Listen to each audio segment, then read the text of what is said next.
Hello बच्चों, I am अर्चना चौधरी। आज हम क्लास 9th में chapter the fundamental unit of life के कुछ MCQ सोल्व करेंगे। Which of the following organelles is smallest in size? Ribosome, B mitochondria, C chloroplast, D lysosome. Option A is right, ribosome. जो ribosome होता है वो सबसे छोटा होता है। इसका साइज होता है लगभग 250 angstrom. Question 2, which of the following cell organelles have double membrane? Option A chloroplast, option B ribosome, option C lysosome, option D vacuole. Option A is right, chloroplast. Nucleus के अलावा जो DNA होता है वो chloroplast और mitochondria में मिलता है। यानी जहाँ जहाँ DNA होता है वहाँ डबल मेम्ब्रेन ऑर्गेनेल्स मिलती हैं। यानी न्यूक्लियस, माइटोकॉन्ड्रिया और क्लोरोप्लास्ट, इन तीनों में डबल मेम्ब्रेन मिलती है। बाकी सभी में सिंगल होती है या एब्सेंट होती है। Question 3, which of the following cell organelle is not present in an animal cell? Ribosome, option B plastid, option C mitochondrial, option D nucleus. इन एनिमल सेल में प्लास्टिड नहीं मिलता है। ठीक है, प्लास्टिड मतलब क्लोरोप्लास्ट, क्रोमोप्लास्ट और ल्यूकोप्लास्ट, ये प्लास्टिड होती हैं। और प्लास्टिड की वजह से ही प्लांट फोटोसिंथेसिस की प्रोसेस कर पाते हैं। तो एनिमल में ये एब्सेंट होती है। Option B is right. Question 4, plastid that is colourless is? A chromoplast, B leucoplast, C chloroplast, D lysosome. Option B is right, leucoplast. Leuco means होता है एब्सेंट, ठीक है, विदाउट। तो ल्यूकोप्लास्ट में कलर नहीं मिलता है, जबकि क्रोमो मीन्स कलर, ये कलरफुल होते हैं। क्लोरोप्लास्ट जिसमें ग्रीन पिगमेंट मिलता है, क्लोरोफिल, उसे बोलते हैं क्लोरोप्लास्ट। ये तीनों ही प्लास्टिड के पार्ट होते हैं, क्रोमोप्लास्ट, ल्यूकोप्लास्ट एंड क्लोरोप्लास्ट। जबकि लाइसोसोम एक सेल ऑर्गेनेल्स है अलग से, ये प्लास्टिड का भाग नहीं है। Question 5, plant cell wall is mainly composed of? Cellulose, B lipid, C protein, D sugar. किसकी बनी होती है cell wall? Option A is right, cellulose. जो प्लांट सेल होती है ना, उसमें सेल मेम्ब्रेन के बाहर सेल वॉल भी होती है। ठीक है, मतलब ये तो सेल मेम्ब्रेन है और ये सेल वॉल है, सेल वॉल। ठीक है, जो सेल वॉल है वो सेलुलोज की बनी होती है, जबकि जो सेल मेम्ब्रेन होती है वो लिपिड और प्रोटीन की बनी होती है। Question 6, the infolding of inner membrane of mitochondria are known as? Option A stroma, B grana, C cristae, D oxysome. Option C right, cristae. ये होती है माइटोकॉन्ड्रिया। ठीक है, ये आउटर मेम्ब्रेन होती है, ये फोल्डिंग जो होती है ये इनर मेम्ब्रेन होती है। और जो ये फोल्ड होते हैं ना अंदर की तरफ, उनको बोलते हैं cristae, cristae. Question 7, the site of aerobic respiration in an animal cell is? Ribosome, B mitochondrial, C chloroplast, D nucleus. जो एरोबिक रेस्पिरेशन होता है वो कहाँ होता है एनिमल सेल में? Option B is right, mitochondria. जो एन एरोबिक रेस्पिरेशन होता है ना वो साइटोप्लाज्म में होता है, साइटोप्लाज्म में।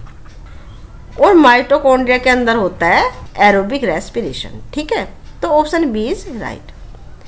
Question 8, ribosome are the site of?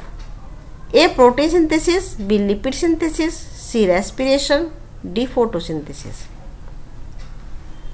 Option A is right, protein synthesis. जो राइबोसोम है ना,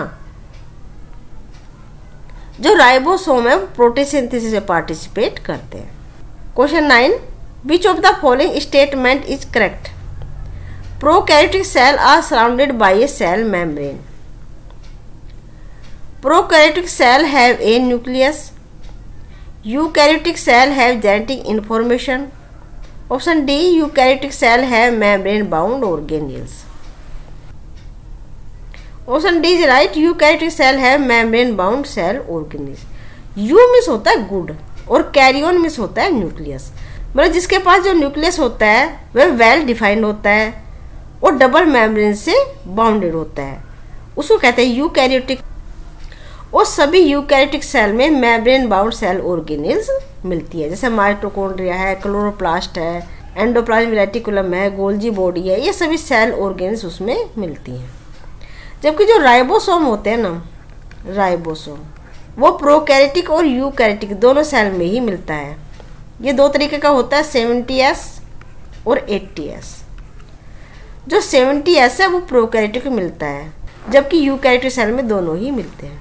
question 10, the membrane that surround the vacuole is A tonoplast, B plasma membrane, C cell wall, D nuclear membrane.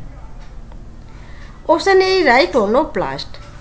जो cell के अंदर जो vacuole होती है, ये वैक्यूल है, उसकी जो मेम्ब्रेन होती है उसे टोनोप्लास्ट बोलते हैं, टोनोप्लास्ट।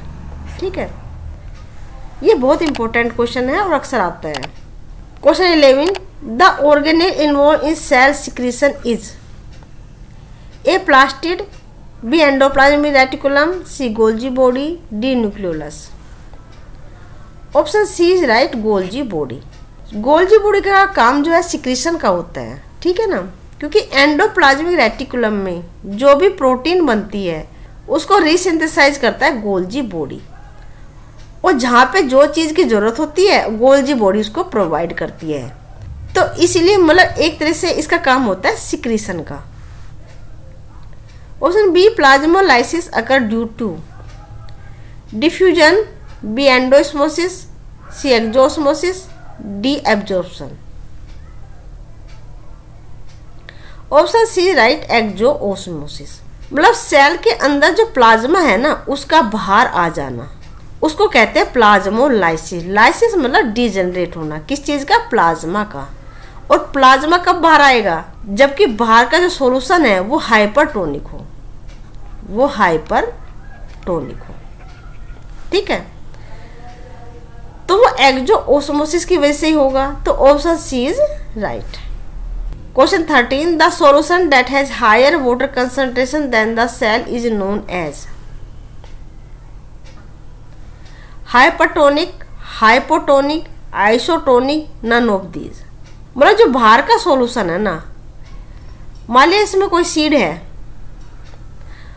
और इसके बाहर है ये सॉल्यूशन, इसमें हायर वाटर कंसंट्रेशन है, मतलब ये है हाइपोटोनिक। हाइपोटोनिक, हाइपोटोनिक मतलब इसमें सोल्यूट की मात्रा कम है, सोलवेंट की मात्रा ज़्यादा है। सोलवेंट क्या, वाटर, और सोल्यूट कुछ भी हो सकता है। जैसे अगर हमने इसमें शुगर डाल दी तो शुगर के मॉलिक्यूल क्या है, सोल्यूट है। तो ऐसे सॉल्यूशन को बोलेंगे हाइपोटोनिक सॉल्यूशन। तो option B is right. Question 14, cell nucleus was discovered by Robert Hooke, Robert Brown, Virchow या Leeuwenhoek. Option B is right, Robert Brown. Robert Brown ने न्यूक्लियस की खोज की थी। Question 15, which process require the energy provided by ATP? Osmosis, diffusion, active transport या plasmolysis.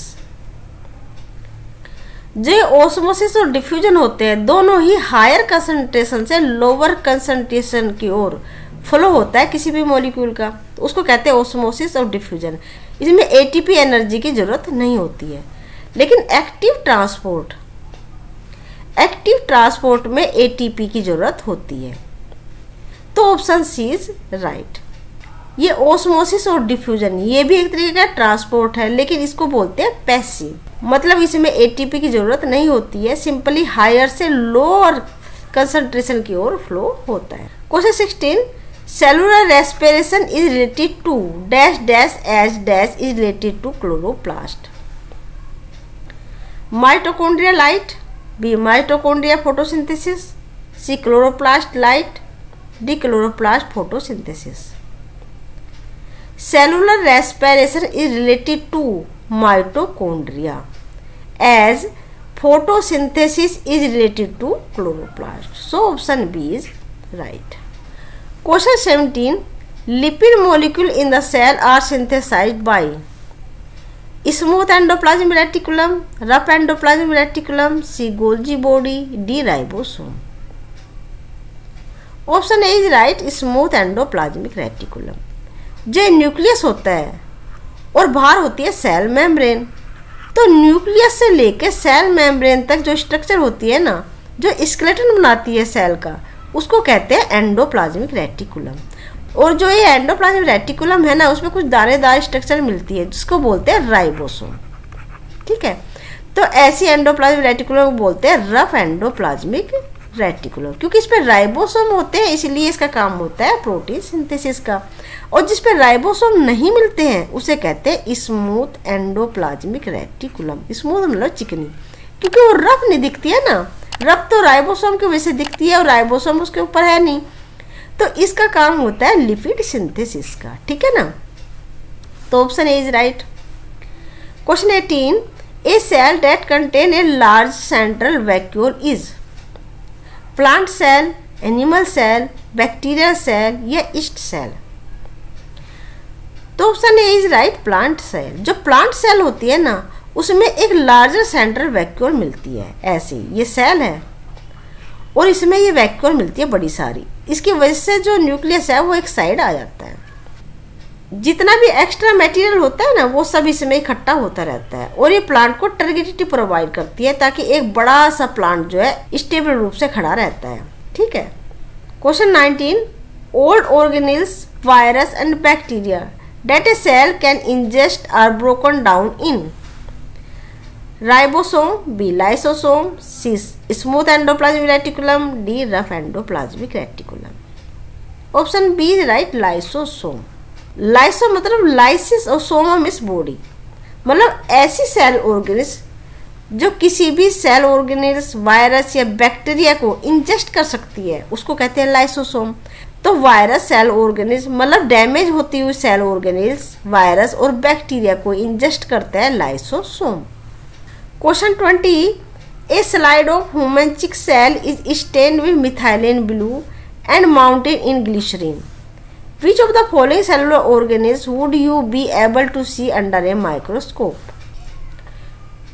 Plasma membrane, B cell wall, C mitochondrial या D lysosome. Option C is right, mitochondria. तो ये थे आज के 20 क्वेश्चन। अगर आपको इस तरह क्वेश्चन सोल्व करना अच्छा लगता है तो चैनल को लाइक करें, शेयर और सब्सक्राइब करना ना भूलें।